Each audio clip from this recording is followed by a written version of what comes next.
अस्सलाम वालेकुम नाज़रीन, आपका मेज़बान यासिर शामी आपकी खिदमत में हाजिर है और आप देख रहे हैं डीडी पाकिस्तान। ये हैं वो पाकिस्तानी शहरी जिनका ताल्लुक लाहौर से है। ये जामिया मस्जिद इब्राहिम जो कि सरगंगा राम हॉस्पिटल के करीब मेसन रोड पर वाक़या है, वहाँ मगरिब की नमाज अदा करने गए तो इनके 1 लाख रुपए के ब्रांडेड शूज गायब थे। किसी भी मस्जिद से चोरी होने वाले जूतों की FIR मुतल्लिका थाने यानी सिविल लाइन थाने में दर्ज की गई। FIR की कॉपी आप अपनी स्क्रीन पर देख सकते हैं, जिसमें वाज़े तौर पर इन्होंने एप्लीकेशन में कहा, बाखिदमत जनाब SHO साहब थाना सिविल लाइंस लाहौर, गुजारिश है कि बंदा मगरिब की नमाज अदा करने के लिए मस्जिद इब्राहिम जो कि मेसन रोड पर वाक़या है वहां गया तो जूते गायब थे जिसकी मालियत 1 लाख रुपए है, जबकि ब्रांड प्राडा है। बराए मेहरबानी CCTV कैमरों की मदद से चोर की मालूमात ली जाए ताकि मेरे कीमती जूते मिल सके। जब ये दरखास्त देने थाना सिविल लाइंस में गए तो इनका कहना था कि थानेदार भी मुझे देखकर हंस रहा था, पुलिस वाले भी हंस रहे थे और क्या इनके साथ मामला हुआ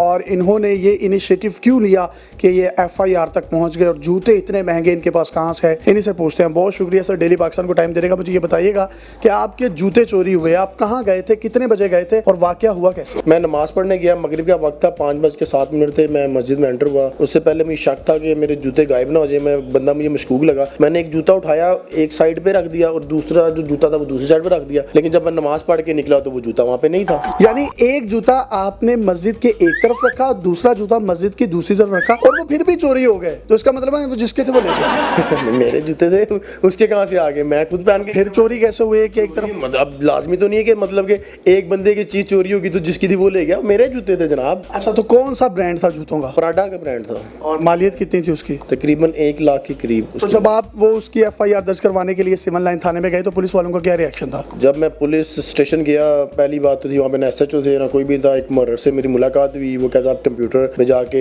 इसको दर्ज करवाएं एप्लीकेशन को।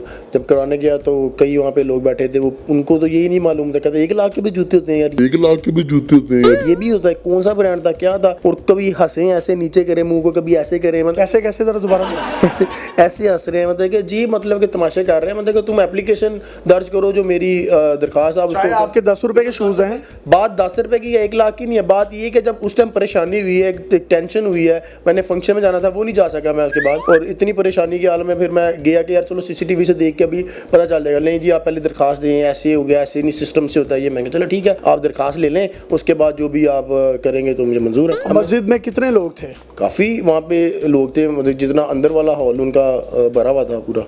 तो आपको किसी पे शक हो तो आप बता सकते हैं? लेकिन उस टाइम तो शक था, लेकिन अब तो मुझे नहीं पता कौन है, मुझे तो याद भी नहीं है। तो डिसअपॉइंट तो नहीं हुए आप, मायूस तो नहीं हुए? बहुत ज़्यादा मायूस हूँ। तो नमाज पढ़ना छोड़ दी? नहीं, नमाज तो अल्हम्दुलिल्लाह पढ़ने जाते हैं। मायूसी किस चीज़ की? मायूसी इस बात की है कि यार एक चीज़ का तहफ़्फ़ुज़ ही नहीं है, हमारा तहफ़्फ़ुज़ नहीं है, हमारी चीज़ों का तहफ़्फ़ुज़ नहीं है। अब पता नहीं इनकी जूती किसने चोरी की है। अगर हमारे नाजरीन में से किसी को पता है कि इनकी जूती किसने चोरी की है, उनको किसी पे शक है, तो वो किसी भी अपने दोस्त को, किसी भी अपने रिलेटिव को टैग कर सकते हैं। अपने मेज़बान यासिर शामी को इजाज़त दीजिए और देखते रहिए डेली पाकिस्तान, इस खूबसूरत बात के साथ कि कुछ लोग इतने मजहबी होते हैं कि वो जूते लेने के लिए भी मस्जिद का रुख इख्तियार कर लेते हैं। अल्लाह हाफिज़।